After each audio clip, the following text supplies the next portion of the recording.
कैसे हो? ठीक हो ना? ये दी में आवाज निकल रही है। कैसे हो? हाँ, अभी अच्छी आवाज आई। वो बुलंद आवाज होनी चाहिए। ये डायरेक्ट चल रहा है। अच्छा, इन बच्चों को भी पूछ रहे हैं सभी कैसे हो? इनका आवाज पहुंच गया, हम ठीक हैं। अच्छा, नहीं हम उधर बैठेंगे, उधर उधर झूले पे बैठेंगे, झूले पे। हाँ ठीक है, चले। देखो कितना अच्छा लग रहा है, बड़ा अच्छे से सजाया है। ये क्यों सजाया है? हाँ, हम आने वाले थे इसलिए। हाँ, अच्छा लग रहा है। सभी बच्चे खुश हैं? एकदम दिल से? मुख से तो नहीं? झूठी मुस्कान नहीं लगाना। दिल में अंदर में कुछ और, मुख में कुछ और है। ऐसे मुस्कान नहीं लेके आना। जो दिल में हो वही मुख में हो। उदास हो, उदास माना, उदास माना माया के दास। तो माया के दास दासी हो? नहीं हो? वाह बच्चों वाह। ये बच्चे बैठ के सुन रहे हैं, उनको भी बाप यही कहेगा सदा खुश रहो, है ना। अभी जल्दी जल्दी बच्चों को एक दूसरे को मैसेज दे रहे, जल्दी आओ, जल्दी बाबा बैठे हैं, जल्दी आओ, देखो बाबा आए हैं टेलीफोन पे। अच्छा बच्चों, सभी का स्वास्थ्य ठीक है? ठीक है।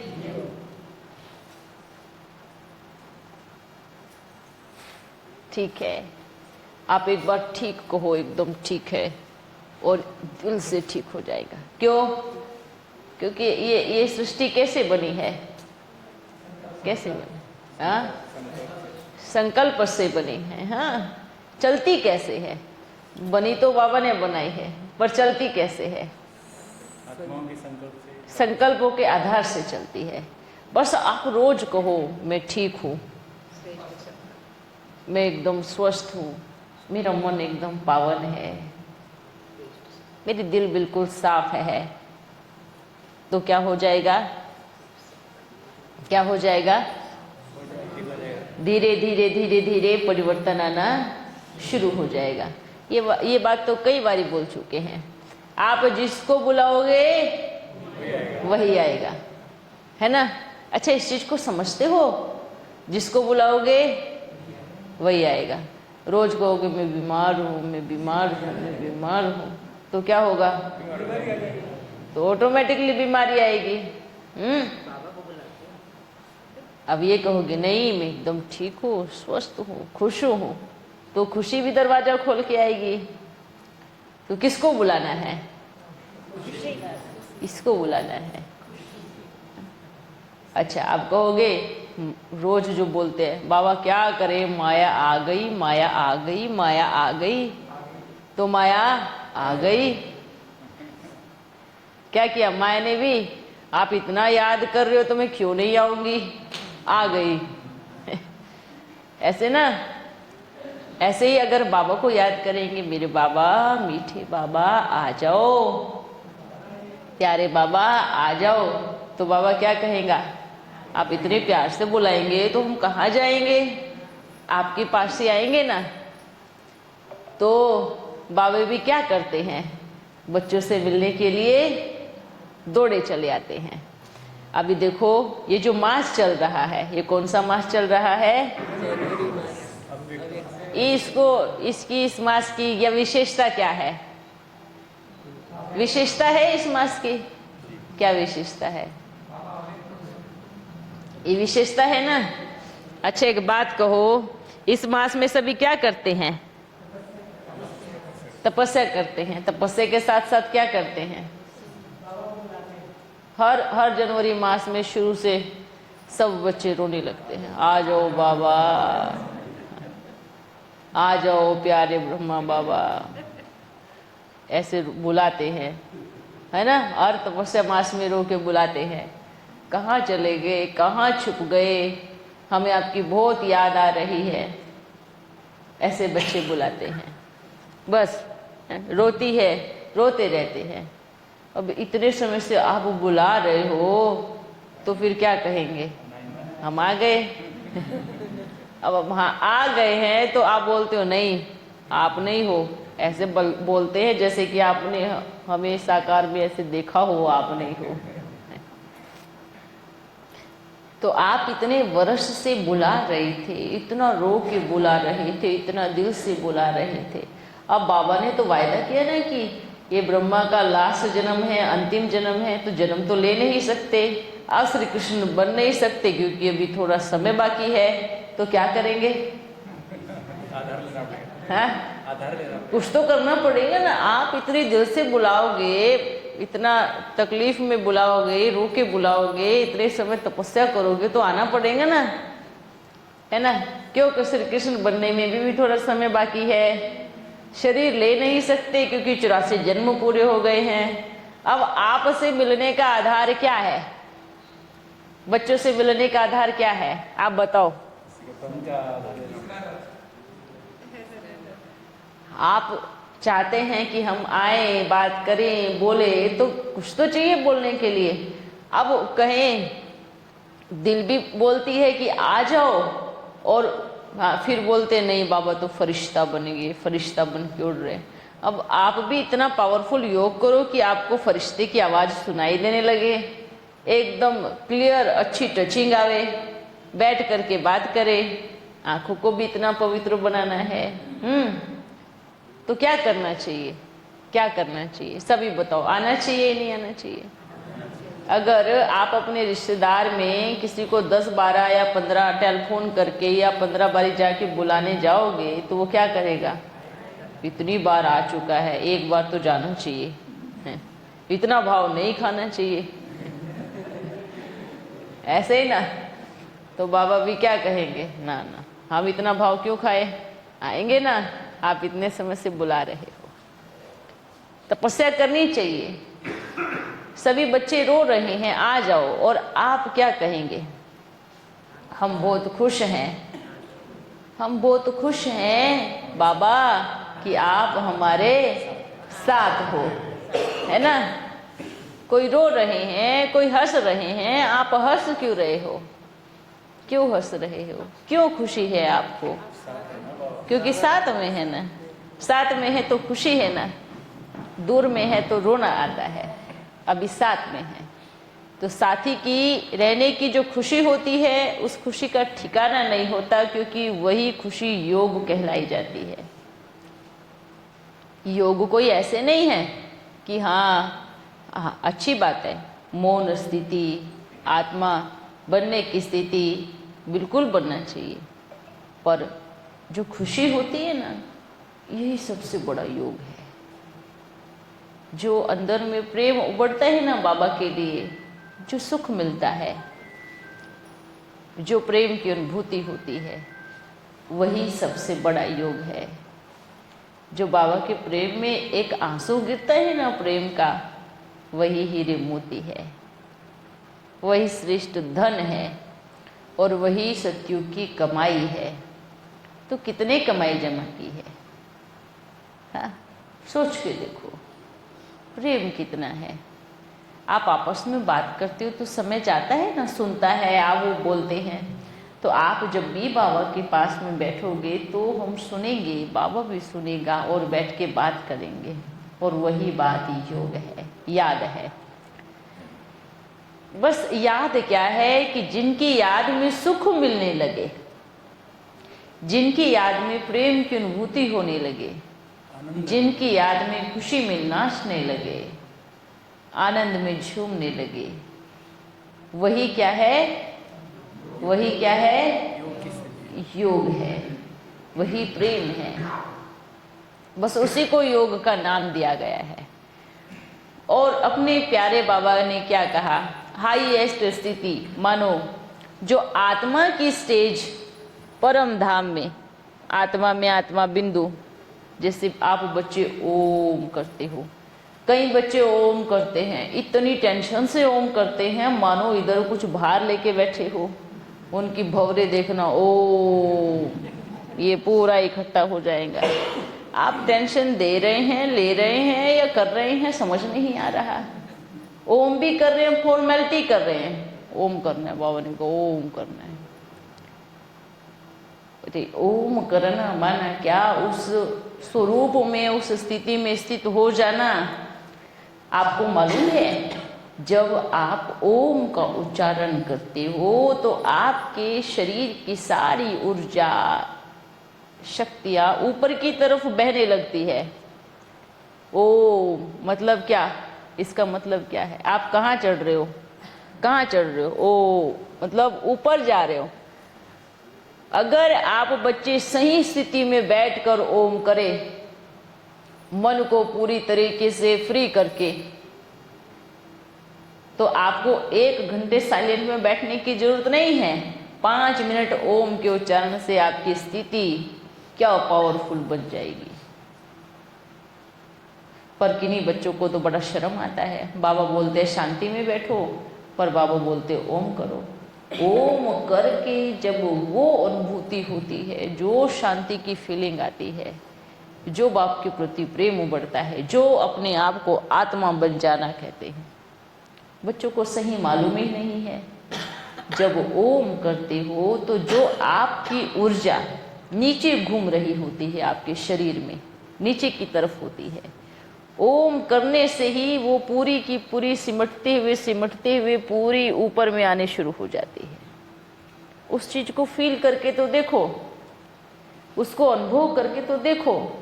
फॉर्मेलिटी नहीं करना है, ओम करना है, बच्चों को ओम कराना है, नहीं, उसको बराबर करके देखो। ये कोई शब्द थोड़ी है, गीत जैसे मुआफिक गाना है, ओम ओम ओम, ऐसे थोड़ी करना है। करो, सही तरीके से करो, अच्छे से करो। कोई बोलते ना हमारा योग नहीं लगता, बड़े प्यार से बैठकर अपने मन को स्थिर कर कर करो ओम, फिर वापस बताओ कि आपका योग लगता है या नहीं लगता है। जो मौन की स्थिति आएगी, जो पावरफुल स्थिति आएगी, उसको देखो कि योग कैसे लगता है।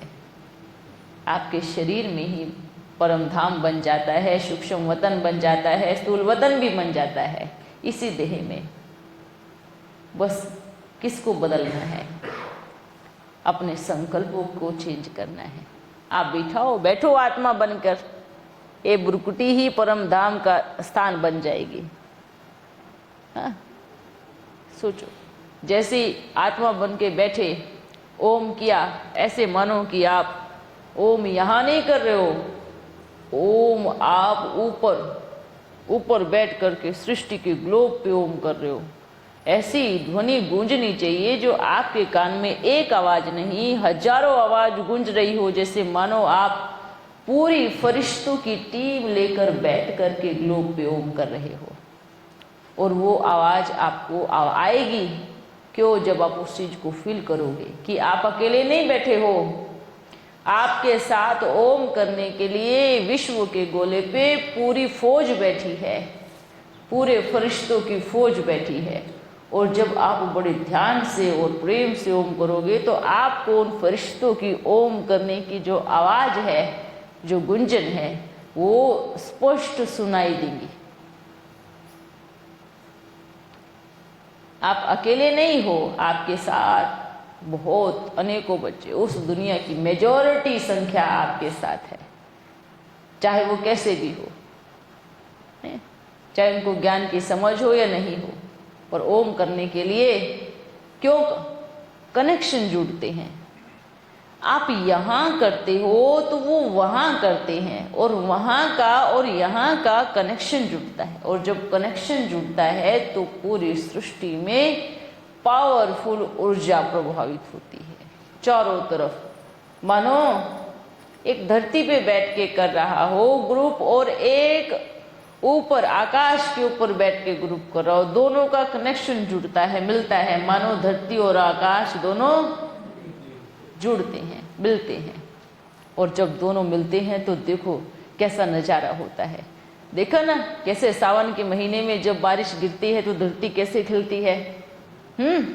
ऐसे ही जब यहाँ बैठे बच्चे ओम का उच्चारण करते हैं और वहाँ वाले बच्चों से कनेक्शन जोड़ते हैं, वो जो फरिश्तों की टोली ऊपर बैठ करके ओम का उच्चारण करती है, तो सबके कनेक्शन आपस में जुड़ जाते हैं। और जब सबके कनेक्शन जुड़ जाते हैं, मानो ये करंट और इन दोनों का तार का कनेक्शन जैसे जुड़ गया, तो क्या हुआ, रोशनी आई ना। तो यहाँ बैठ करके आप वहाँ कनेक्शन जोड़ो कि हम भी ओम का उच्चारण कर रहे हैं, वो भी कर रहे हैं, तो आपकी जो गुंजन है, आपकी ऊर्जा है, वो पूरे चारों तरफ पूरे विश्व में फैल रही है। इस तरीके से ओम का उच्चारण करना चाहिए, कोई फॉर्मेलिटी नहीं करनी चाहिए, चलो 3 बार ओम कर लिया, ओम ओम। इससे क्या होगा, आपने किया, कुछ थोड़ा बहुत कणा दाना मिल गया, पर आपने ऊपर से तो जोड़ा ही नहीं, तो लाइट कैसे आएगी, कैसे लाइट आएगी, कैसे चमकेगी। अब जैसे ऊपर वाले और नीचे वाले जुड़ जाते हैं तो क्या होता है, चारों तरफ क्या होता है, क्या होता है, हाँ, प्रकाश फैल। और प्रकाश फैलता तो क्या होता है, सृष्टि से अंधेरा गायब हो जाता है। ये अंधेरा गायब होने का सही सिस्टम ये है। तो इस चीज को अच्छे से समझो, किसी भी चीज को समझना बहुत जरूरी है। हम सबको फायदे तो गिनवाते हैं, ओम के ये फायदे हैं, पर वास्तव में सही फायदा क्या है और फायदे भी हम क्या ले रहे हैं। जितने फायदे हम सबको बताते हैं, क्या इतने फायदे हम ले रहे हैं, ले रहे हैं क्या, खुद हम वो कर रहे हैं, बस इतना देखना है। किसी भी चीज को सही तरीके से यूज करें। हाँ? अब मानो आपके पास एक हीरा है, पर आपको मालूम नहीं है कि इसकी कीमत क्या है, आपको पता ही नहीं है कि इस हीरे की वैल्यू क्या है और इस हीरे से क्या क्या होता है और उसके क्या फायदे होते हैं। पर आपके पास हीरा है, आप उसको पत्थर समझ के खेलोगे। क्यों? क्यों? क्योंकि आपको हीरे के बारे में नॉलेज ही नहीं है, तो आपको समझ में कैसे आएगा। ये जो ओम का उच्चारण आपके लिए बहुत वैल्यूएबल हीरा है, पर जब आपको इसकी वैल्यू ही मालूम नहीं होगी, इसकी समझ ही नहीं होगी, तो खुशी कहाँ से आएगी, नशा कहाँ से चढ़ेगा। और जब आप उसको दिल से करोगे ही नहीं, एक फॉर्मेलिटी समझ के करोगे, तो मानो एक पत्थर के साथ खेल रहे हैं, एक शब्द का गायन कर रहे हैं। जैसे कोई भी गीत गाया जाता है, ऐसे ओम का उच्चारण करते हैं, ऐसे गीत गा रहे हैं, पर उसके शब्दों को, उसकी फीलिंग को समझ ही नहीं आ रहे, उसकी ऊर्जा का ही मालूम नहीं है, उसमें क्या ऊर्जा है। अगर हम दूसरों को फायदा बता रहे हैं तो उससे पहले हमें उसका खुद फायदा लेना चाहिए। हाँ, मानो आप जाओ कि आपके बाल झड़ रहे हैं, डॉक्टर के पास जाओ, पर डॉक्टर के सिर पे खुद ही बाल नहीं है। हाँ, समझ में आया? ये काम नहीं करना। समझ में आ रहा है? किसी शुगर वाले डॉक्टर के पास जाओ, वो खुद ही शुगर का मरीज हो। हाँ, किसी भी डॉक्टर के पास जाओ, आप क्या कहोगे? क्या कहोगे? ये ट्रीटमेंट पहले खुद पे कर लेते तो हमें लगता कि हाँ इससे फायदा होगा है? बस ये चीज समझनी है। हम सबको बताते फिरते हैं ओम करो, ओम से ये होगा, ओम से वो होगा, बड़ी महिमा करते हैं ओम की। करो, बहुत अच्छी बात है, करनी चाहिए, पर खुद ही टेंशन में घूम रहे हैं, खुद ही डिप्रेशन के शिकार है, खुद ही खुश नहीं है। कहते हैं ओम करने से खुशी मिलेगी, लेकिन खुद ही खुशी नहीं है। तो क्या फायदा ओम करने का, क्या फायदा बाबा को याद करने का, और क्या फायदा साइलेंट में बैठने का। साइलेंट में बैठे हैं, हम 1 घंटा योग करके आए हैं, पर 1 घंटा झुटके मार के आए हैं, बड़ी अच्छी नींद करके आए हैं, पर क्या कहते हैं 1 घंटा बड़ी शांति की अनुभूति हुई है। क्या फायदा ऐसी शांति का? तो बिस्तर पे भी मिलेगी आपको, जाओ सो जाओ, बड़ी अच्छी शांति मिलेगी। फायदा देखो क्या करना है। बोलना और करना दोनों समान होने चाहिए, तभी उसका कुछ फायदा होता है। समझो ना, अगर बीमारी है उसकी दवाई कर रहे हो, पर वो दवाई खाए जा रहे हो, पर कौन सी बीमारी पे वो काम करेगी वही मालूम नहीं है, तो दवाई खाने से क्या होगा?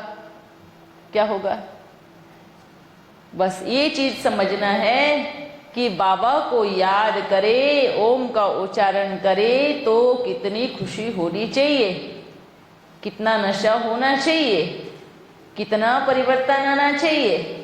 पर आज भी बच्चों में कहाँ परिवर्तन नहीं आता है।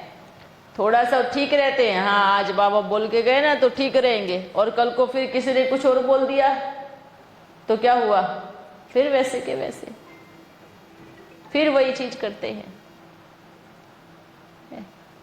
कुछ भी चीज, कोई भी चीज को देखो आप बच्चे, कोई भी चीज को, जैसे कि बाबा क्या बोलते हैं, बच्चे कई बार बाप के भी बाप बन जाते हैं।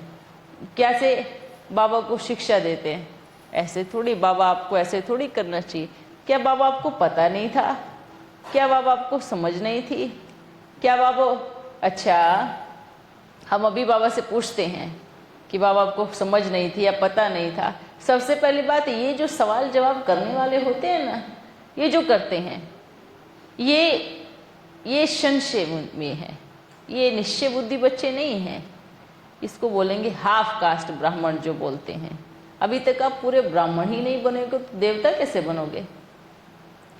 जो ऐसे वैसे कैसे ये सब चीज़ों के पोटली लेकर के जो बैठते हैं ना, ऐसे कैसे, ये कैसे। बाबा ने क्या कहा, अभी आपको पूरा क्या नहीं है, निश्चय नहीं है। और निश्चय की निशानी क्या होती है? निश्चय की निशानी होती है हर चीज में निश्चिंत रहना। निश्चय की निशानी होती है कि बच्चों को मालूम होना चाहिए कि बाबा कोई बुद्धू नहीं है, बाबा कोई बेसमझ नहीं है। बाबा को क्या समझ नहीं है कि कौन मेरा है या कौन क्या है, या किसके द्वारा मुझे रोल प्ले करना है या किसके द्वारा नहीं करना है।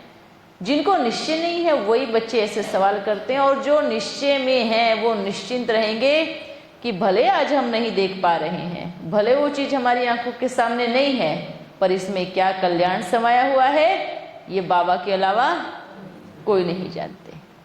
इसलिए बाबा क्या कहेंगे, क्या कहेंगे? निश्चय की निशानी, निश्चय की निशानी निश्चिंत रहेगा। निश्चय की निशानी निश्चिंत। हाँ, कोई सवाल पूछते हैं जानने के लिए अलग बात होती है, पर दूसरों का नाम लेकर के खुद सवाल पूछते हैं, खुद के मन में संशय आता है, वो बात गलत होती है।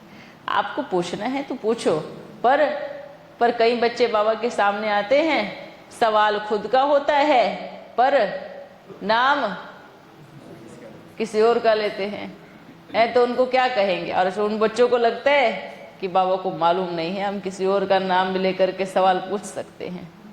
बाबा क्या कहेंगा? बच्चे, अगर आप बाप बोलते हो तो ये तो जरूर समझ लो कि बाप बैठा है, वो बाप है, बाप है, और बच्चे ही रहेंगे। तो इस चीज में भी विशेष ध्यान रखें। हाँ, कभी पूछना बाबा मेरा ये सवाल है ना, तो बाबा की भी दिल खुश होगी, हाँ बच्चा सच्चाई से पूछ रहा है। बाबा कहेंगे, बाबा मुझे तो पक्का निश्चय है, मेरे लिए तो कोई डाउट नहीं, पर जो फलाना था ना वो किसी और से ये सवाल आया है, उसका जवाब दो ना उसको, ताकि हम समझा सके। इसका मतलब क्या है? इसका मतलब क्या है? इसका मतलब क्या है? उसको नहीं है, उसको नहीं है, किसको है? आपको है। हाँ? ये भी विशेष बच्चों को ध्यान रखना है, क्योंकि इसमें भी आप सच्चाई सफाई से नहीं चल रहे हो, ये भी चतुराई कहेंगे।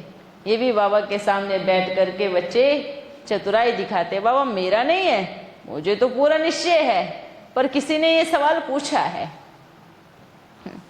तो इन सब चीजों का भी विशेष हमें ध्यान रखना है। बाकी अगर हम व्यर्थ की बातें, इधर की उधर की बातें अगर हम कर रहे हैं, तो इसमें क्या हो रहा है? क्या हो रहा है? Time waste. टाइम वेस्ट नहीं, बहुत बड़ा घाटा, और पूरे वायुमंडल को चेंज करना, परिवर्तन करना, उसका पाप कर्म बन रहा है। क्या बाबा को मालूम नहीं है? अगर आप बोलते हैं कि बाबा फरिश्ता बन गए हैं, तो बाबा क्या कहते हैं? क्या कहते हैं?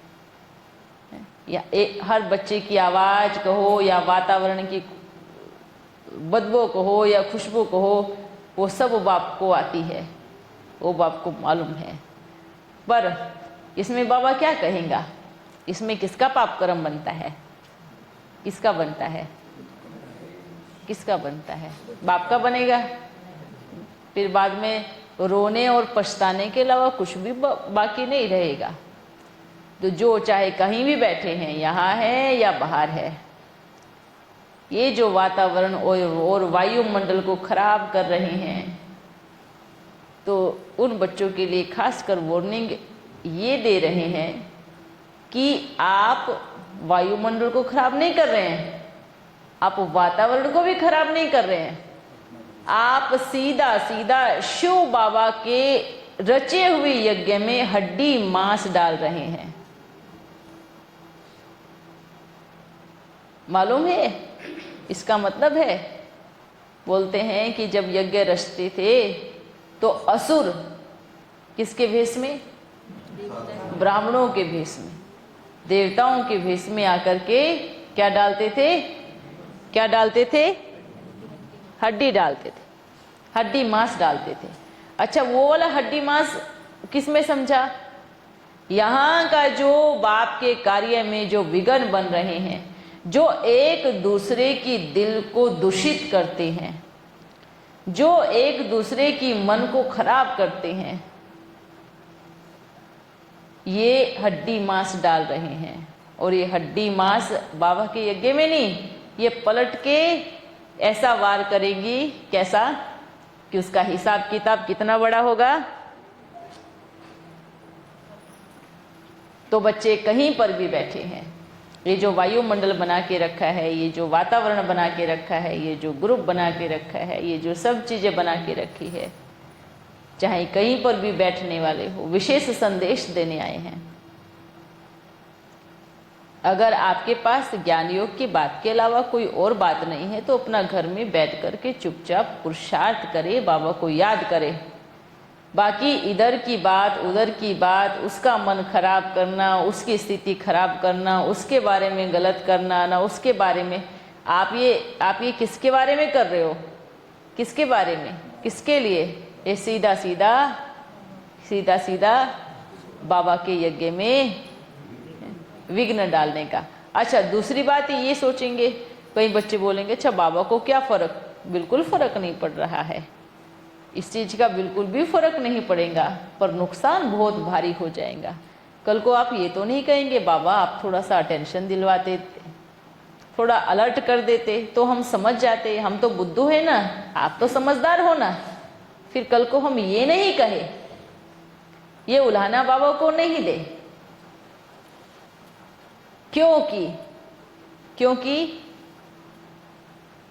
क्योंकि सृष्टि चक्र है और गोल है, और गोल गोल घूम के कितना भारी रूप से आता है। जो आज हम कर रहे हैं ना, कल को हमारे साथ भी ये सब चीजें होने वाली। उस चीज के लिए सब तैयार रहे, किसी पे दोषारोपण नहीं कर सकते, क्योंकि आपने बीज ही ऐसा बोया है। तो फल काटने कौन जाएगा? है कौन जाएगा? कोई दूसरा नहीं ना। इसलिए बाबा ने क्या कहा, इस ज्ञान को समझने वाले बच्चे कौन होंगे? कितने होंगे?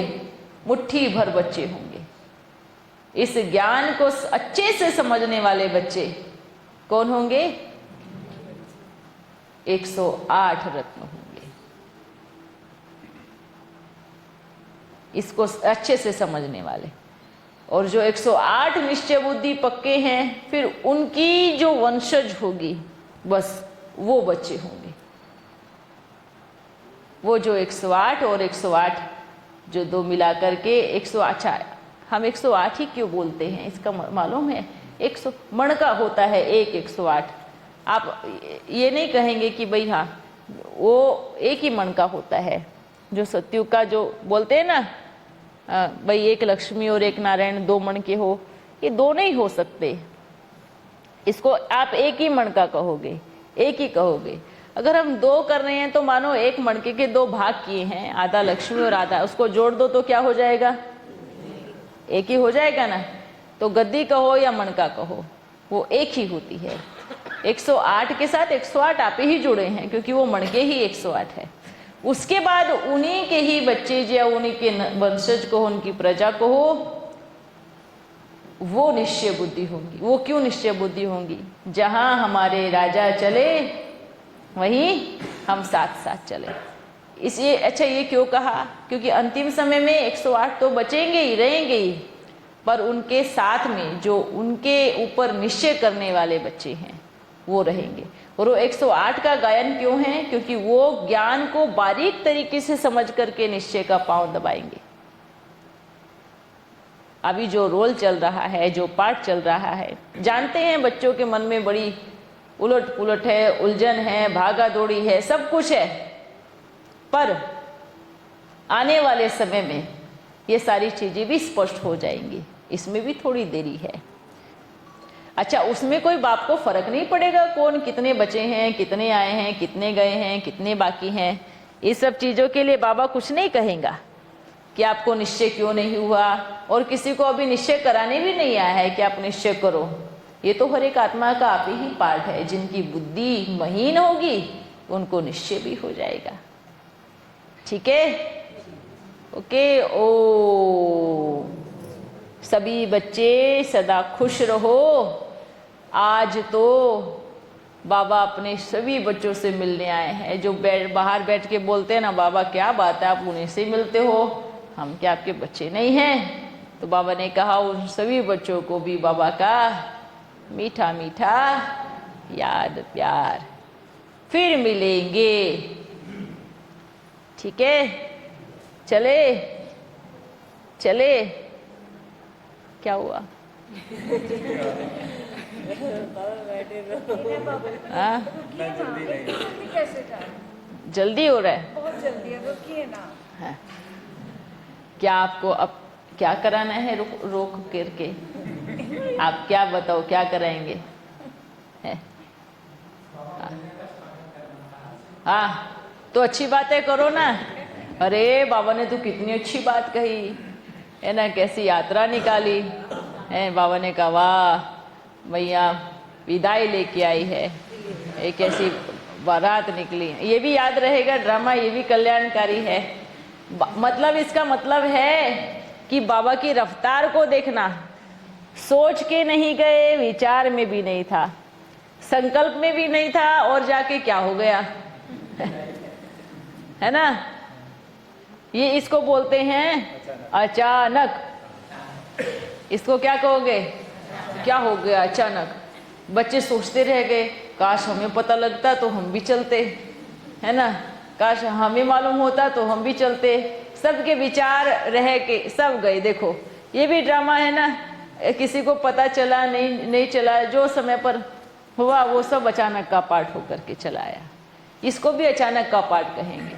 सोच के कुछ और गए और आगे वो कुछ और गया, इसको कहेंगे वाह वाह बाबा कल्याणकारी, है ना।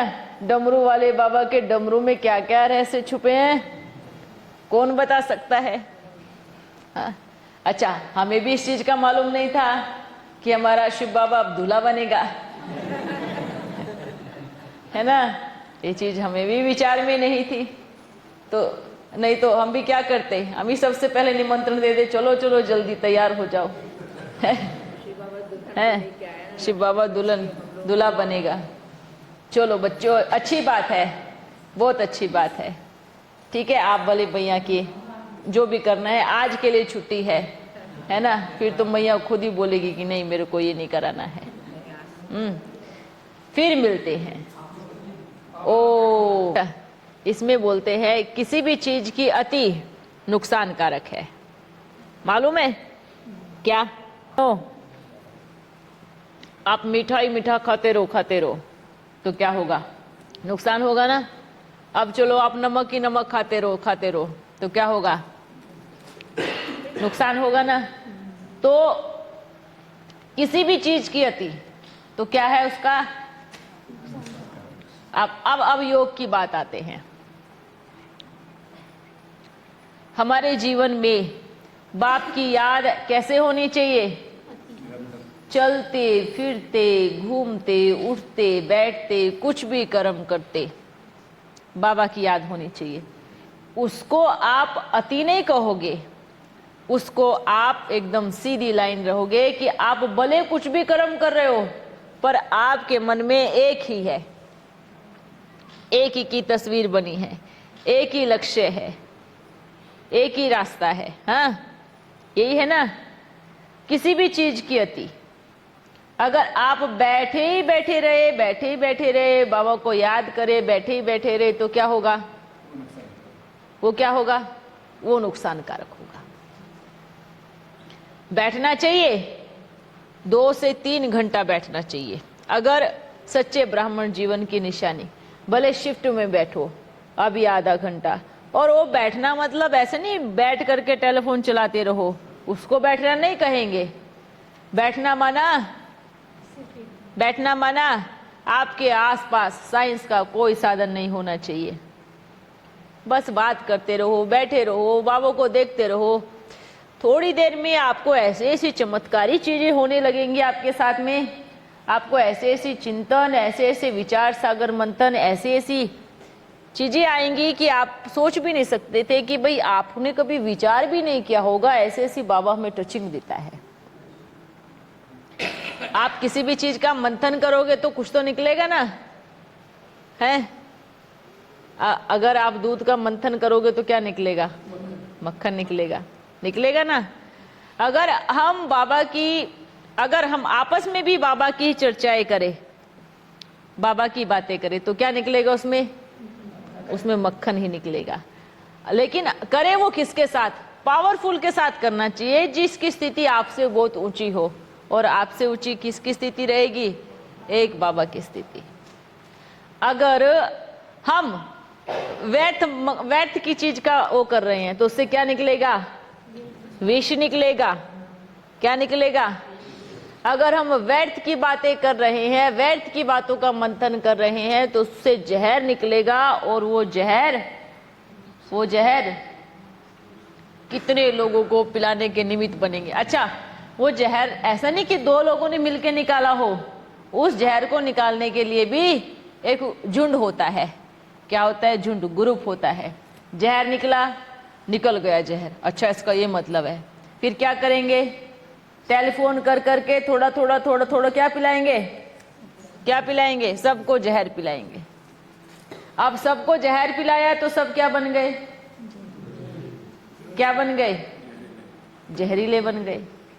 अब वो जहर को खत्म कौन करेगा? पिला तो दिया। व्यर्थ की बातों का जहर जो मंथन किया, उससे जहर निकला, वो पिला तो दिया। अब उसको खत्म कौन करेगा?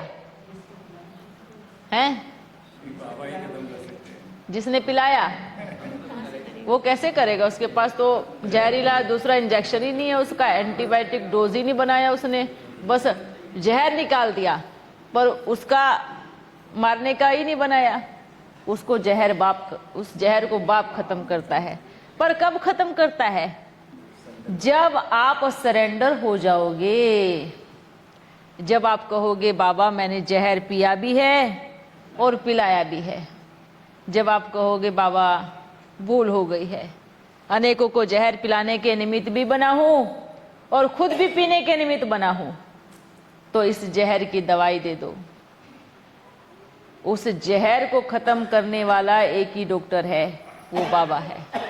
जब तक आप सरेंडर नहीं होगे, समर्पण नहीं होगे, तो अंदर का जहर खत्म नहीं होगा। हम बोलते नहीं हमने कुछ किया ही नहीं, ना हमने जहर पिया, ना हमने पिलाया, ना पिया ना पिलाया, तो क्या होगा? वो जो रूप होगा ना जहर का, वो बहुत भारी बन जाएगा, बहुत बड़ा रूप बनेगा। और उसका जो दवाई है ना, क्योंकि नेचुरल सी बात है, आप डॉक्टर के पास जाओगे तो आपको बीमारी बतानी ही पड़ेगी। अगर आपने नहीं बताई तो वो बीमारी अनेक बीमारियों को लाने के निमित्त बन जाएगी। वो जहर अनेक जहर, अलग अलग प्रकार के जहर पैदा करने के निमित्त बन जाएंगे। इसलिए बोलते हैं किसी भी चीज का मंथन कर रहे हैं, पहले चेक कर लो कि ये गलत है या सही है। अगर आपको लग रहा है, आपकी अंतरात्मा आवाज दे रही है कि हम ये गलत मंथन कर रहे हैं, ये गलत बातों का मंथन कर रहे हैं, ये व्यर्थ की बातों का मंथन कर रहे हैं, और इससे निकलने वाला अमृत नहीं है, इससे निकलने वाला सिर्फ जहर है, जो खुद के मन को भी खराब करता है और दूसरे के मन को भी खराब करता है। आप सोचो, ये जो जहर पिलाते हैं ना एक दूसरे को, व्यर्थ की बातों का जो जहर पिलाते हैं, ये बहुत जहरीला होता है, किसी को ठीक नहीं होने देता।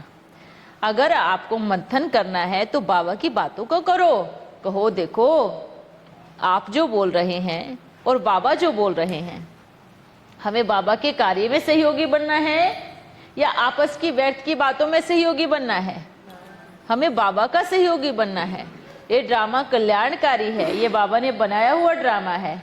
तो अगर आप इस ड्रामा में इंटरफियर कर रहे हैं, अगर इस ड्रामा में इंटरफियर कर रहे हैं, तो मानो आप क्या कर रहे हैं?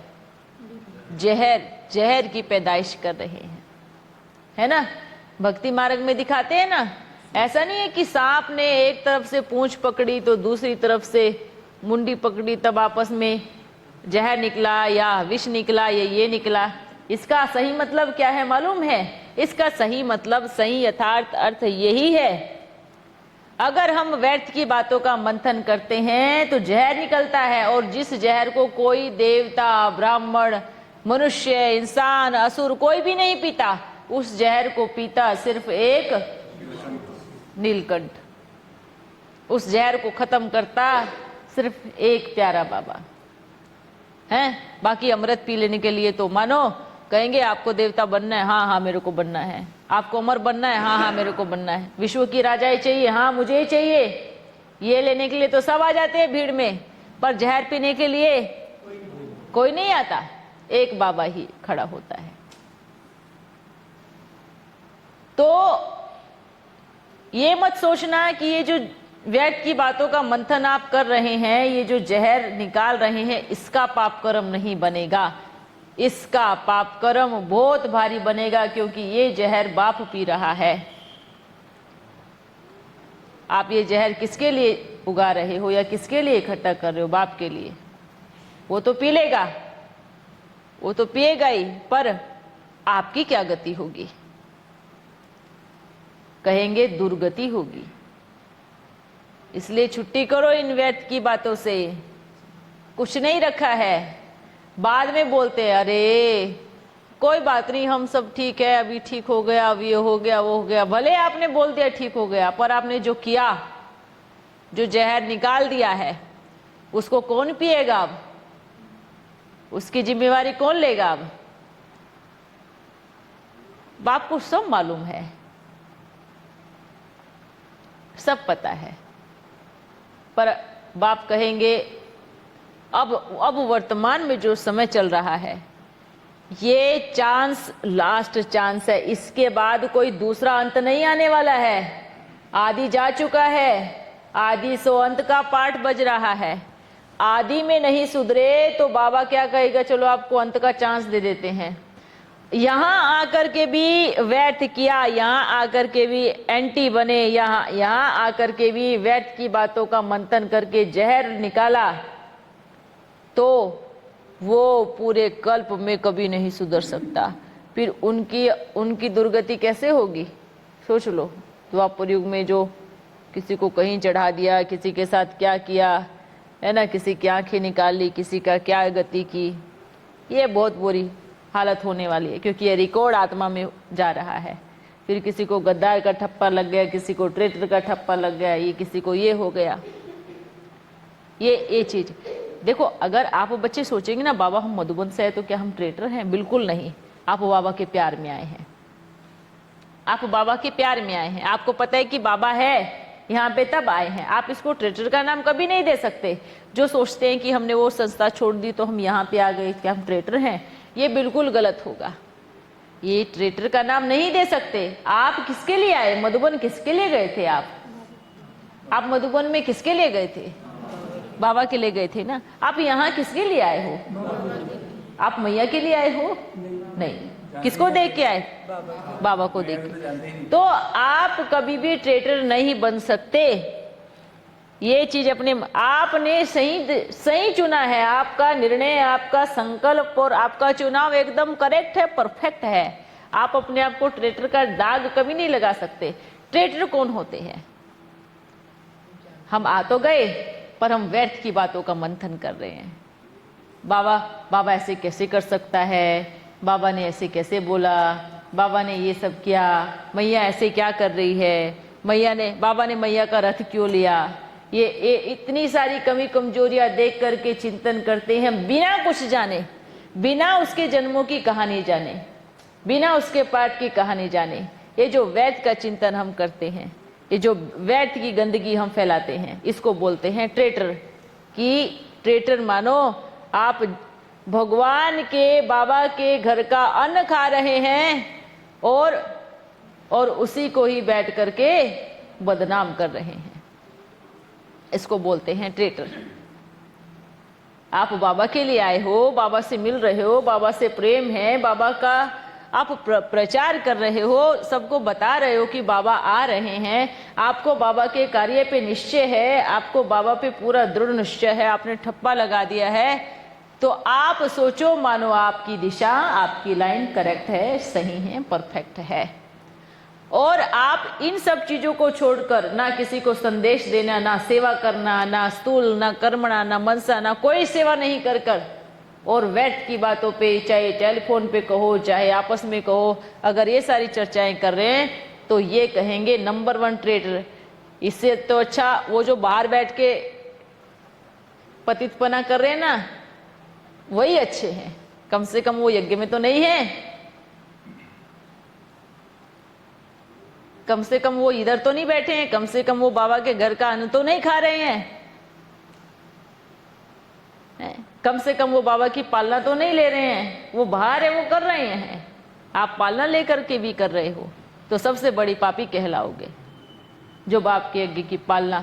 और जबकि आपको मालूम नहीं है, सबसे बड़ी बात यह है कि ड्रामा के गर्भ में कौन सा रहस्य छुपा हुआ है, क्या छुपा हुआ है, बाबा का प्लानिंग क्या है, बाबा क्या करने वाले हैं, बाबा का अगला कदम क्या है। आप कदम उठाने से पहले गलत और सही का वोट दे रहे हो, आप निर्णय कर रहे हो, ये सही नहीं। आप जानते भी नहीं हो होने वाला क्या है, पता भी नहीं है क्या है। बाबा विश्व के कल्याण के लिए क्या करने वाला ये भी नहीं जानते। बस हम बोलते हैं नहीं, ये सही नहीं है, ये सही नहीं किया, ये गलत है, ये राइट है और ये रोंग है। इसका तो मतलब ये था कि बाबा बड़ा बुद्धू निकला, उसको पता ही नहीं था कि कहाँ आना है, कहाँ नहीं आना है, उसको समझ ही नहीं थी कौन सा रथ लेना है और कौन सा नहीं लेना है, उसको पता ही नहीं है कि क्या बोलना है और क्या नहीं बोलना है। इसका तो मतलब यही हुआ ना, इसका तो सीधा सीधा मतलब यही हुआ ना। या तो निश्चय नहीं है कि बाबा है या नहीं, या तो निश्चय नहीं है, या तो संशय में ही घूम रहे हैं, नाव डावाडोल हो रही है। अपना तो एक कहना है, एक तरफा, बीच में मत अटकना। होना है तो सीधा दिल खोल के एक तरफा होना है। फिर चाहे गाली खानी पड़े या जूते खाने पड़े या चप्पल के गले पे हार पहनने पड़े या फिर आग में जलना पड़े, फिर चाहे कुछ भी करना पड़े, नीचे से किसी और के और ऊपर से किसी और के नहीं कभी बनना। नहीं, अगर हम हैं तो आ जाओ। धर्म संकट में पड़ने की बात ही नहीं है। किस लिए धर्म संकट में पड़ रहे हैं? क्यों हम ऐसा कर रहे हैं? एक तरफा होना चाहिए, फिर चाहे कुछ भी हो, कुछ भी हो। हाँ, इसलिए बोलते हैं ना कि महाभारत के युद्ध में दिखाते हैं, क्या दिखाते हैं? जो धर्म की तरफ है। बोले थोड़ा भी अगर कुछ भी मन में आता है ना, कुछ भी चीज आती है ना कि थोड़ा भी ऐसे लगा कि हाँ मन हिल रहा है, कुछ मत करो, बाबा के पास जाओ, बैठो, चिट्ठी लिखो, बाबा आए तो बात करो, बस इतना करो। बाकी दूसरों के पास जा रहे हो, जैसे कि मानो उसके पास आपके सब सवालों के जवाब हो, जैसे कि मानो वो बाबा हो, आपको सही रास्ता दिखाएगा ना, आपको नरक में गोते खिलाएगा और बाबा से ही दूर करेगा, चाहे वो कोई भी हो। इसलिए बाबा बोलते हैं, बच्चियों को बोलते हैं मंथरा ना बनो और बच्चों को बोलते हैं शकुनी ना बनो। ये मंथरा और शकुनी ये बहुत बड़े क्या है, क्या है, बहुत बड़े पार्टधारी है ना। इनका भी बहुत बड़ा पार्ट कहोगे ये मत। और देखो युद्ध कराने के निमित्त हैं, रामायण और महाभारत। हाँ, बच्चों को बोलते हैं शकुनी ना बनो और बच्चियों को बोलते हैं मंथरा ना बनो, है ना। गाली मिलती है ना मंथरा को, देखते हो तो जब सीन, अरे चाहे नालायक से नालायक भी खुद भी मंथरा होगी ना तो वो पसंद नहीं आएगी उसको, तो खुद नहीं देखेगी मैं क्या कर रही हूँ, ये तो अच्छा नहीं कर रही है। हाँ, अब ये ऐसे ही होता है। तो इसमें एक्चुअली क्या है, इसमें रस आने लगता है, इसमें अच्छा लगने लगता है। ये भी एक रस है, नशा होता है ना किसी न किसी चीज का। किसी को चस्का लग जाता है, किसी को दारू पीने का चस्का लग गया, किसी को धुआं खींचने का चस्का लग गया है, किसी को फिर चुगली करने का चस्का लग गया। उनको मजा आता है ये सब चीज करने में। अगर कोई नहीं मिलेगा तो पेट में दर्द उठने लगेगा।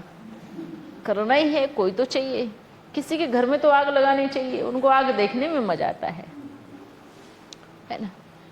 कहीं ना कहीं ढूंढते हैं कुछ ना कुछ, जो आग मिले तो सही, मिले तो सही। तो ये इनको अच्छा लगता है, ये भी एक नशा होता है।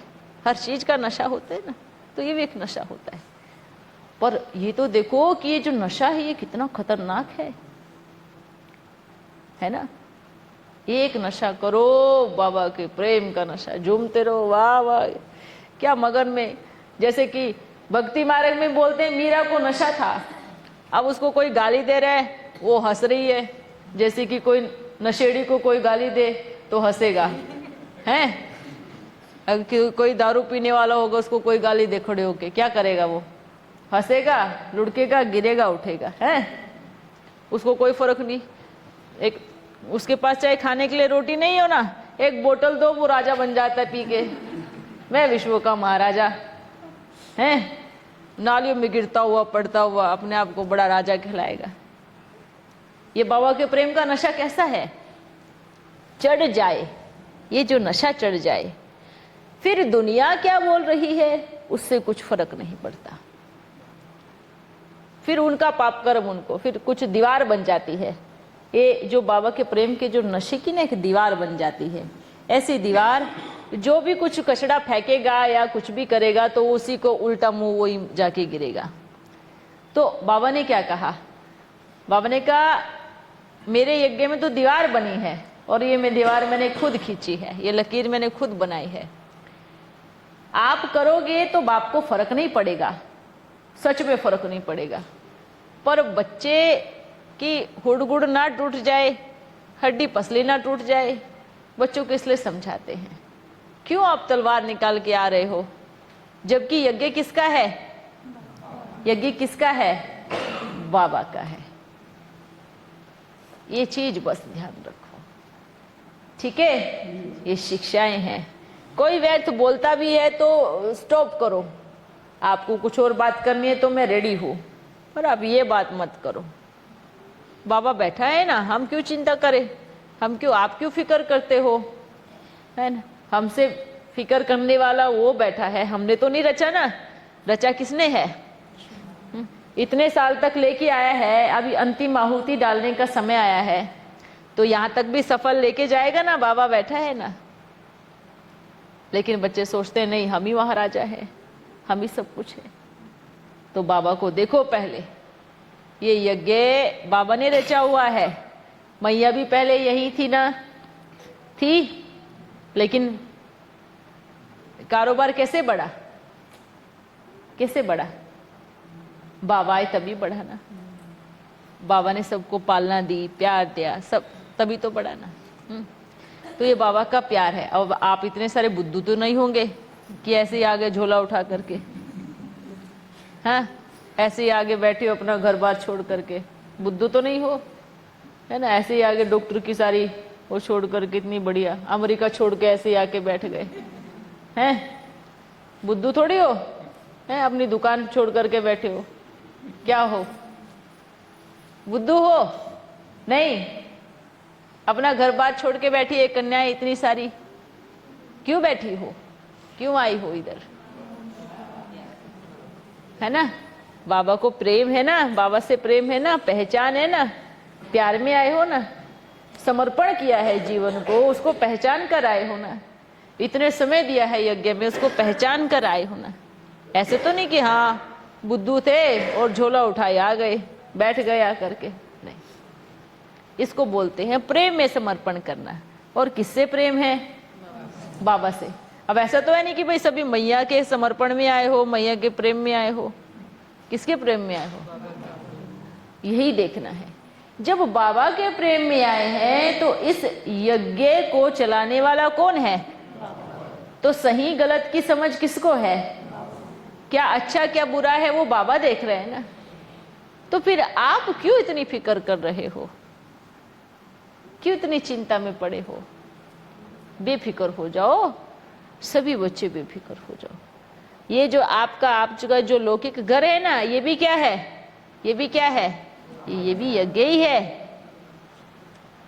बेफिक्र हो जाओ, बाबा बैठा है, सब करे।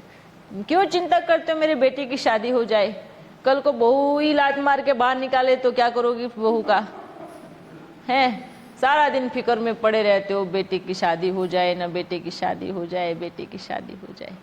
किसके लिए, सुख हो जाए, हैं।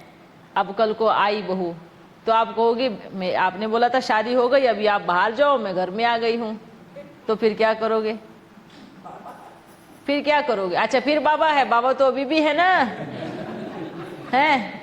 किस लिए फिक्र करते हो।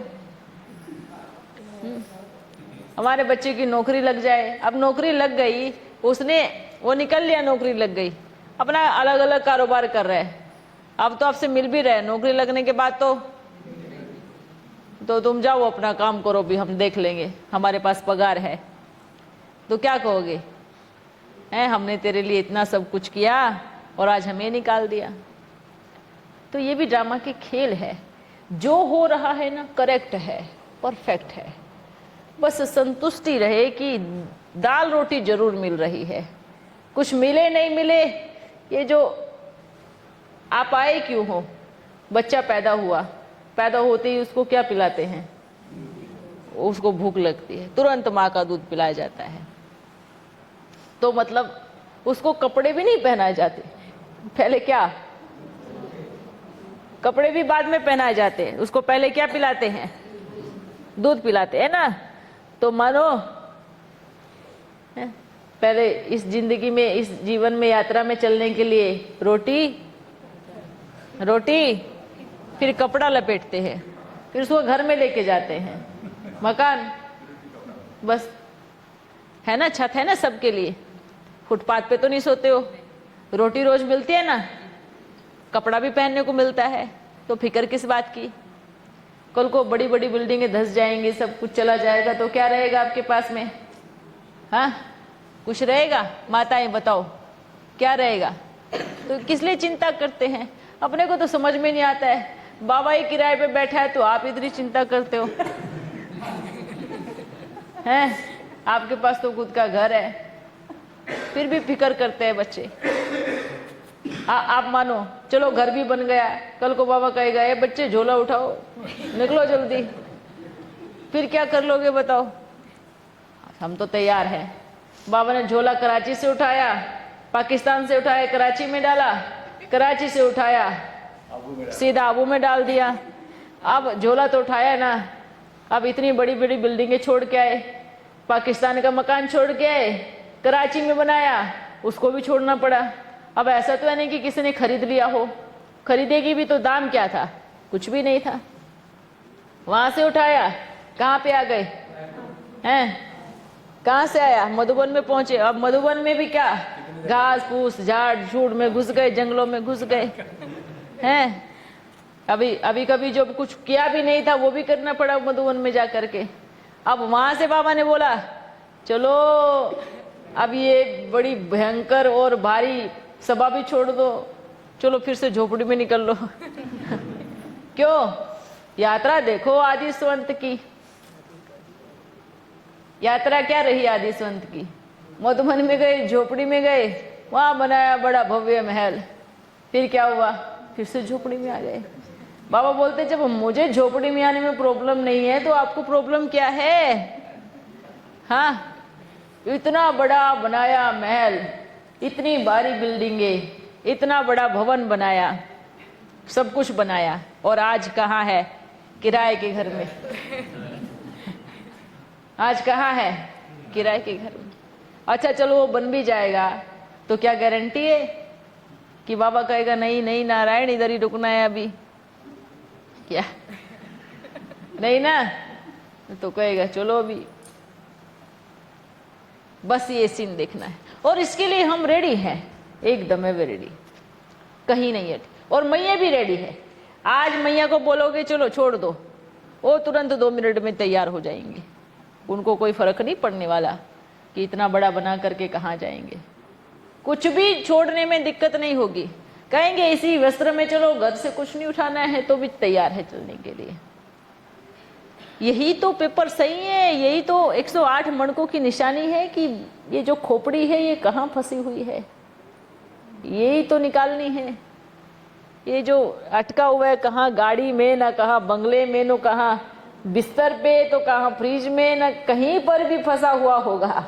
और कहाँ अलमारी के लॉकर के नोट में जो अगर फंसा हुआ होगा वही प्रॉब्लम आएगी। ये खेल है।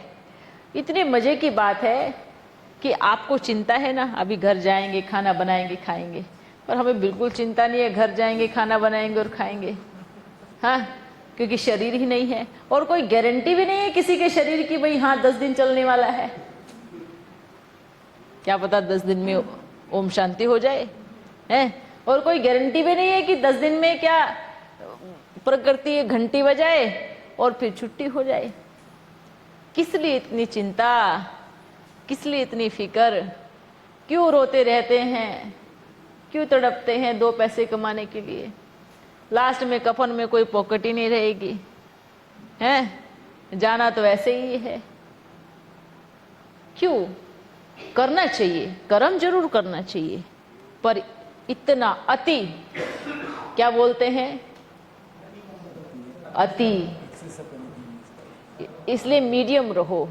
मीडियम मतलब हो गए ना, परिवार सब सही ठीक चल रहे ना, बस भूखा नहीं मरने देगा, बस ये विश्वास रखो, एक ये दृढ़ निश्चय रखो। यहाँ 10 साल का स्टॉक जमा होगा, 11वें साल की फिक्र रहेगी, जैसे कि 11 साल तक वो जीने वाला हो। हाँ, बेफिक्र हो जाओ, हमारे जैसे बनो, में कोई फिक्र नहीं है।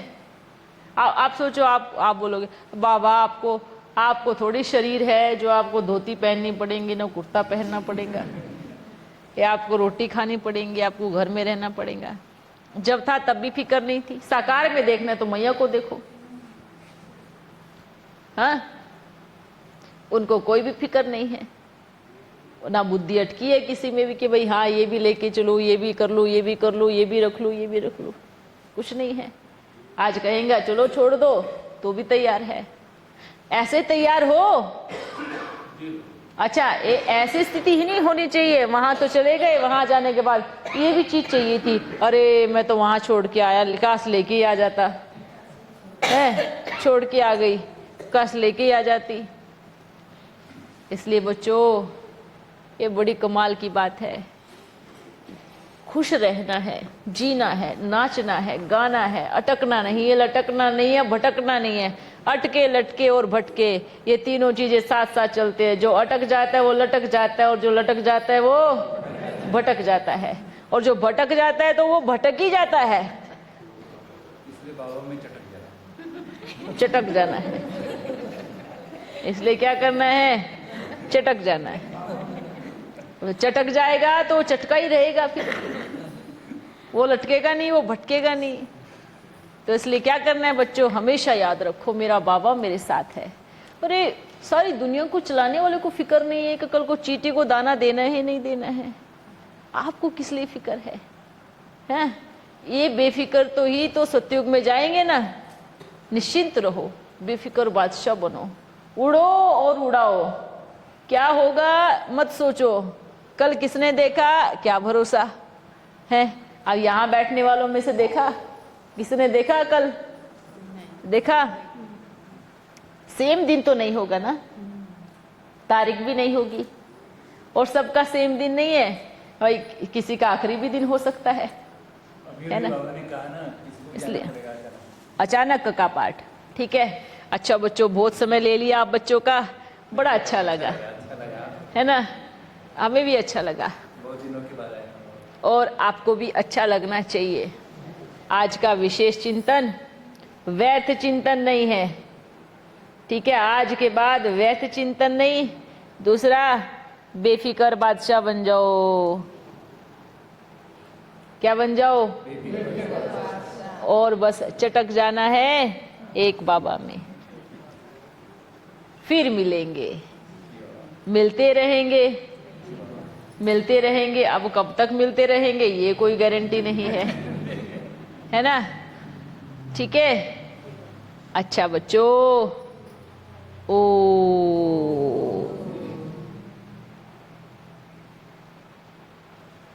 आप सबको देखकर जो आदि का सीन है ना, वो याद आता है। कैसे याद आता है?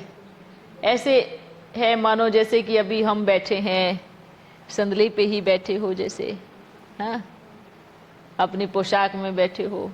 हम तो भूल ही गए हैं कि हम किसी स्त्री के शरीर में बैठे हैं, ये बुद्धि से ही निकल गया। मानो ऐसे ही बैठे हैं जैसे पहले बैठे थे। और फिर हम अपना भविष्य रूप भी देखते हैं, इतना छोटा मुन्ना बन के मैं आऊँगा, इस चीज़ की खुशी कितनी होती है, अंदर दिल में गदगद होती, क्योंकि हमने अपना जो रूप है, जो देखा है, उसकी खुशी कितनी होती है। इतना प्यारा मैं बच्चा बन के आऊँगा। हम सभी का आदि स्वरूप ही दिखाई दे रहा है। बिल्कुल दे रहा है। अभी आपको बताने बैठेंगे तो बहुत सारी चिट्ठियाँ निकल के आ जाएंगी, हमें भी बताओ बाबा, हमें भी बताओ। कोई नहीं भी आने वाले होंगे ना, वो भी आएंगे। इसलिए उस चीज़ में जाना ही नहीं, क्योंकि उसमें पुरुषार्थ नहीं है, उसमें प्राप्ति नहीं है। प्राप्ति हमारे सामने रखी है, प्राप्ति हमारे आज में रखी है, प्राप्ति अभी के कर्मों में रखी है, प्राप्ति तो बाबा की याद में रखी है। जो कुछ मिले, आप एक बात बताओ, आप कहीं मजदूरी करने जाओगे, आपको कुछ मिलेगा तभी तो जाओगे। आपको कहीं फ्री में काम करना है, मजदूरी करनी है, आप जाओगे क्या? नहीं ना। प्राप्ति के लिए जाओगे, दो पैसे के लिए जाओगे ना। किसी का सहयोग भी करोगे तो सोच के करोगे, कल को हो सकता है मुझे भी सहयोग मिले, है ना। तो बाबा इस चीज में आप व्यर्थ में जाओगे। मानो आप पास्ट में गए, वहां जाके आपको मिलेगा क्या? कुछ मिलेगा? नहीं मिलेगा ना, कुछ प्राप्ति नहीं है ना। पर अगर आज आप कर्म करोगे तो कल आपको प्राप्ति मिलेगी। तो वो करो जिसमें प्राप्ति हो, जिसमें कुछ मिले, और मिलना भी क्या, मिलना भी अविनाशी।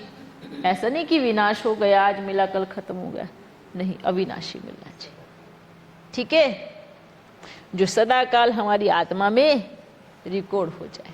बाबा मुरलियों में जो हूबहू शब्द आता है, हूबहू शब्द आता है, हूबहू हाँ। रिपीट होता है, हाँ पर आपने कहा था कि आप चेंज कर सकते हो। हाँ, बिल्कुल चेंज कर सकते हो। हूबहू शब्द हूबहू शब्द जैसे कितनी बार कहा है, आदि स्वंत, बहुत सारी चीजें आदि स्वंत हो रही है। हूबहू तो अगर आप कहोगे, लेकिन आप वर्तमान समय में अपने पाठ को चेंज कैसे कर सकते हो, अपने कर्मों के आधार से। देखो हूबहू, ये फिल्म जो बनती है, ये पूरे 5000 साल की फिल्म जो बनती है, अभी 100 वर्ष में बनती है। ठीक है, बहुत सारी चीजें हूबहू रह जाती है। अब मानो परिवर्तन किस में, आपने देखा होगा बड़े बड़े ऐसे ऐसे जानवर भी है सृष्टि में जिनकी आयु कई कई हजार साल भी होती है। ऐसे ऐसी चीजें भी हैं जो बहुत कम विनाश को प्राप्त करती है। अब जैसे कि हीरे हैं, अब हीरे हैं, हीरे ऐसे बड़े बड़े हीरे भी हैं जो अभी तक भी रखे हैं, विनाश नहीं हुए हैं। पर विनाश किसका होता है, वास्तविक चीज सोचो। बहुत सारी चीजें हैं सृष्टि में विनाश को प्राप्त नहीं करती है। हाँ, परिवर्तन होती है, नीचे का ऊपर आ जाता है, ऊपर का नीचे चला जाता है, पर ये जो शरीर है ना, ये मिट जाते हैं। ये मानो ये पूरे 5000 साल के ड्रामा में ये जो चक्र चलता है, ये हूबहू रिपीट होता है। हूबहू का अर्थ है कि ये चक्र ये इस पे टिका हुआ है। आदि में जो विवाद हुए, अंत में विवाद होंगे। देखो हूबहू कैसे चल रहा है, पर इनको चांस दिया जाता है। जो आदि में तांडव किए थे ना, जो भी किए थे, उनको अभी बाबा के यज्ञ में बुलाया जाता है, उनको ज्ञान की समझानी दी जाती है, उनको समझाया जाता है। कुछ बच्चे अपना भाग्य बदल लेते हैं और कुछ बच्चे हूबहू करते हैं। हूबहू कैसे, हूबहू कैसे, जैसे आदि में किया था, हूबहू अंत में भी करते हैं। ये चक्र बनता है। जैसे आदि में विरोध किया था, ऐसे फिर अंत में भी करते। जैसे जगदम्बा आदि में लीडर बनी, हूबहू अंत में भी क्या बनी, लीडर कौन बनी, जगदम्बा बनी। तो 5000 का हूबहू नहीं होगा, ये 100 साल का हूबहू चल रहा है। ये 100 साल का हूबहू ही 5000 साल तक चलता है। ये इसको ड्रामे को समझो पहले, इसी सीन में ही। अब अच्छा, अभी आप बहुत अच्छे से पुरुषार्थ भी कर सकते हो, मेहनत करके लगन करके आप आगे भी बढ़ सकते हो, पर आप बहुत अच्छे से एंटी भी बन सकते हो। अगर चांस देते हैं ना, कभी बच्चे कहे जो एंटी पार्टी वाले, जो अरे बाबा आपने चांस तो दिया होता, एक बार हमें भी चांस दिया होता, हमें भी आप एक बार अपना बना के देखते, तो वर्तमान समय उनको क्या करते हैं, उनको चांस मिलता है, वो आते हैं, मिलते हैं। अगर मिलके आने के बाद भी वो ऐसे कर्म करते हैं तो उन्होंने क्या किया, इस चांस को भी गवाया और हूबहू अपना वही पार्ट प्ले किया जो पहले किया था, वो भी किया। अच्छा, इसका पाप कर्म ज्यादा लगेगा। कारण कि आपने सब कुछ जाना। पहले तो आपने विरोध किया, भले आप ज्ञान में नहीं थे तब किया, आपको समझ नहीं थी तब आपने विरोध किया, पर अब जो विरोध करेंगे आपको समझ है, ज्ञान है, बाबा का पाठ चल रहा है, बाबा का रोल चल रहा है, उसके बाद आप कर रहे हैं, तो आप पहले से भी ज्यादा पाप के भागी अब बनेंगे। पहले का तो एक बार माफ किया जा सकता है आदि का, क्यों, क्योंकि समझ नहीं थी, ज्ञान नहीं थी, विस्तार नहीं था, नॉलेज भी नहीं थी। अब माफ नहीं किया जा सकता, इसलिए बोलते हैं बाबा लास्ट चांस दे रहा है। अब माफ नहीं किया जा सकता, इसलिए माफ नहीं किया जा सकता क्योंकि आपको समझ है, आपको ज्ञान है, सब कुछ जानते हुए भी आप ये कर रहे हैं। और फिर बाबा बोलते हैं अभी भी समय है, ये भी बोलते हैं अभी भी समय है, फिर आपको हम कई बार बोलते हैं ना, बाबा चांस देना चाहिए, समेटना चाहिए। बाबा को भी तरस आता है कि नहीं, बाबा बच्चों को अपने घर से कभी नहीं निकालेगा। अच्छा, निकालते भी नहीं, समझाने भी देते हैं, पर मालूम क्या होता है, ड्रामा ऐसा बनता है कि पापकर्म इतने भारी हो जाते हैं कि जैसे मानो पैरों पर बेड़ियां ऐसे घसीटते हुए लेके चली जाती है। कोई भी नहीं निकालेगा आपको, कोई भी नहीं निकाल सकता, ना मैया निकाल सकती, ना बाबा निकाल सकता। पर जो ये भारीपन है ना पाप कर्म का, ये जो बेड़िया है ना, ये यूं लेके चली जाती है सन से। ये बहुत वंडरफुल ड्रामा है, इसको बोलते हैं शीश महल। अगर इस समय हम रह करके ठीक कर रहे हैं, अपने आप को परिवर्तन कर रहे हैं, बाबा के वफादार बन के चल रहे हैं, यज्ञ के वफादार बन के चल रहे हैं, यज्ञ के रक्षक बन के चल रहे हैं, भक्षक नहीं, तो क्या होगा? बाबा क्या कहेगा? आप सरेंडर हो ना, तो बाबा आपकी गारंटी लेता है, बाबा आपके ऊपर कुर्बान जाता है, बलिहार जाता है। पर आप यहीं रह करके बाबा के यज्ञ में हड्डी डाल रहे हो। अच्छा, हड्डी डालना माना क्या होता है? व्यर्थ का चिंतन, एक दूसरे का मन खराब करना, एक दूसरे को असुर बनाना, बाबा की श्रीमत के विपरीत जाना, बाबा की शब्दों में ताल नहीं मिलाना। मानो बाबा कुछ और बजा रहा है, आप ताल कुछ और बजा रहे हो, तो आप कौन हो? असुर कहलाओगे। बाबा हमें मुरली की लय पे लेके जा रहा है और हम रावण की लय पे जा रहे हैं, तो रावण कभी ना कभी तो लेके जाएगा ना, झटके से खींच के। हू बहू सेब जो आदि में हुआ वो अंत में होगा। आदि में कलंक लगे, अंत में भी कलंक लगी। और जो सोचते हैं नहीं नहीं, लोग हमें कुछ नहीं बोले, कलंक नहीं लगे हमारे ऊपर, लोग गलानी नहीं करे, तो बाबा ने क्या कहा? वो डरपोक बच्चे हैं। हाँ, अरे आपने को तो क्या बोलते थे, ये बूढ़ाऊ इतना बूढ़ा हो गया है, इतनी छोटी छोटी कन्याओं के ऊपर दृष्टि डालता है, छोटी छोटी कन्याओं को भगा के लेके जाता है, हमारी घर की बहुओं को लेके चला गया। ये बूढ़ा ऐसा, ये बूढ़ा अपने आप को कृष्ण बोलता है कि मेरे को इतनी सारी रानियां चाहिए। क्या नहीं सुना? सोचो, अब तो और मजा आएगा सुनने में। पर हम तैयार बैठे हैं, आप तैयार हो नहीं हो, पर तैयार हो ना, रेडी हो ना। ये अपना मन तैयार करके रखो, कलंक लगना ही है, लगना है। ये अगर कलंक नहीं लगेंगे तो कलंगीधर अवतार का कभी गायन ही नहीं होगा।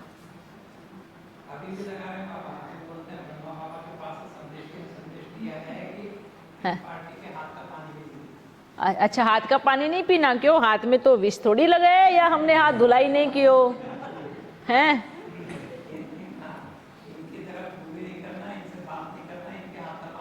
ऐसा क्या? चलो कोई बात नहीं, कोई बात नहीं, अच्छी बात है। पर ये संदेश गलत है। क्यों? क्योंकि प्यारा बाबा कभी ऐसा संदेश दे ही नहीं सकता। अगर ऐसा बोल रहे हैं तो संदेश बाबा का नहीं है, वो संदेश संदेशी का है। अगर ऐसा बोलते हैं तो मानो शिव बाबा तो बहुत बड़े पक्षपाती निकले कि तुम्हारे ये बच्चे नहीं है, ये मंडली वाले हमारे बच्चे नहीं है, इसलिए इनके हाथ का पानी भी नहीं पीना। तो बाबा भला ऐसे कैसे कर सकता है? इतना मीठा बाबा जो भक्ति मार्ग वालों को भी गोदी में बिठाता है, वो कैसे पक्षपात कर सकता है? तो ये संदेश किसका हुआ?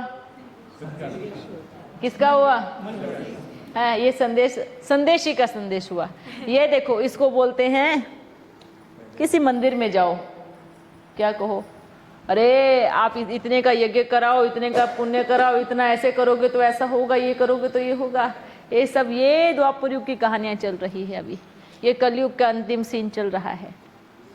तो ये जो ऐसे ना डराना, क्या बोलते हैं, अगर आपने ये नहीं किया तो ऐसा होगा, वो नहीं किया तो ऐसा होगा। भगवान का संदेश आया है, भगवान का साक्षात्कार मुझे हुआ है, ऐसे बोलते हैं ना भक्ति मार्ग में, आप ये करो, आप ये नहीं करो।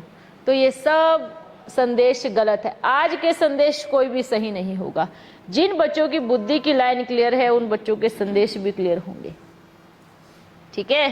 बाबा ऊपर आप कहते हो कि फिल्म चलती रहती है, 5000 साल की फिल्म चलती रहती है, हाँ। वो हम देखते रहते हैं। हाँ तो कई बार चल चुकी है। हाँ अभी आपने कहा कि हम चेंज करते हैं, संगम यूपी हम चेंज कर सकते हैं। हाँ। और आप कहते हो कि नहीं ऊपर नहीं जो नहीं, फिल्म हम चेंज नहीं कर सकते, हम माना हम आप चेंज कर सकते हो। हम बिल्कुल। ये लेकिन जो ऊपर 5000 साल की चल रही है, बाबा ने कहा अनेक बार चल चुकी है, तो वो सीन देखते रहते नहीं नहीं, जो अब आप चला रहे हो ना, अब जो चला रहे हो वो सारी एडिट एक बार होगी, और एक बार वो पूरे 5000 साल की फिल्म जो किरदार है ना, वो सब एडिट होते जाएंगे, एडिट होते जाएंगे। यहाँ तो सबकी शूटिंग चल रही है, ये तो सब ड्रामा फिनिश हो गया है। अब जो आप फिल्म चलती रहती है, मानो किसकी, आप क्या कर्म कर रहे हो, आप बोल रहे हो नहीं मैंने ये नहीं किया, मैंने छुपाया, किससे छुपा रहे हो, बाबा से या अपने आप से या दूसरों से? आपकी फिल्म बराबर चल रही है, आप बिल्कुल भी उससे मुकर नहीं सकते। आपकी आप ये ड्रामा, आप तो इस टीवी को अब लेके आए हो, ये टीवी तो वतन में कब से रखा है, आपका यहाँ शुरू भी नहीं हुआ था, पहले वो टीवी शुरू होता है। ये सारे आत्मा के कर्मों की कहानी, ये हर एक आत्मा में अपना अपना रिकॉर्ड जमा होता है। वो फिल्म ऐसा थोड़ी कि हाँ हम बैठ के देख ही रहे हैं, ये तो हर एक आत्मा में ये फिल्म रिकॉर्ड हो रही है। जब ये चलेगा सीन, लास्ट में आपके कर्मों की कहानी दिखाई देगी, वो सीन आपको दिखाई देगा कि हमने क्या किया। हर किसी की फिल्म हर कोई अपने आप देखेगा। अच्छा ठीक है, जाओ, ठीक है। अच्छा अभी बहुत देर हो गई है, फिर चलते हैं, फिर मिलेंगे।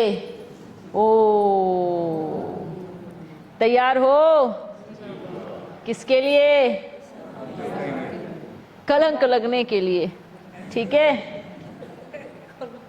अपने को कमजोर दिल वाले नहीं चाहिए, ठीक है। ये दिल धक धक करे, कोई कुछ कहे तो ना, ऐसा नहीं चाहिए। रेडी रहना हर घड़ी।